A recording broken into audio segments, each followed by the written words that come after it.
నమస్కారం అండి. నా పేరు ముఖ్య లక్ష్మణ్. మాది మెకాలకుంట, కొణిజర్ల మండలం, ఖమ్మం జిల్లా. నేను గత సంవత్సరం ఫార్చ్యూన్ కంపెనీ వారి వింధ్యా సీడ్ని నేను 2 ఎకరాల్లో సాగు చేయడం జరిగినది. ఈ రకము మంచి దిగుబడినిచ్చే రకాలు. కాయ లావు సైజు ఉంటాం, అట్లాగే గింజ కూడా చాలా బరువు. మరి పత్తి కూడా మంచిగా తేలికపాటిగా రైతు వారిగా తీసుకోవడానికి మంచిగా ఉన్నటువంటి రకం. మరి ఈ రకం వచ్చేసి తెల్లదోమను మరియు పుచ్చు పురుగును తట్టుకునే రకం.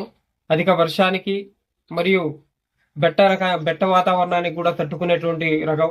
కాబట్టి రైతులందరూ కూడా ఈ విత్తనాన్ని విత్తుకోవాల్సిందిగా విజ్ఞప్తి చేస్తా ఉన్నాం. అట్లాగే ఇది అన్ని రకాల పత్తి విత్తనాల కంటే ముందస్తుగా వచ్చి రెండో పంటకు అనువైన రకం కాబట్టి రైతులందరూ వేసుకోవచ్చు.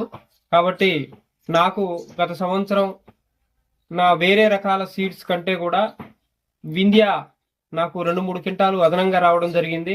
కావున రైతులందరూ కూడా ఈ విత్తనాన్ని వేసుకోవాల్సిందిగా విజ్ఞప్తి చేస్తూ ఉన్నాం.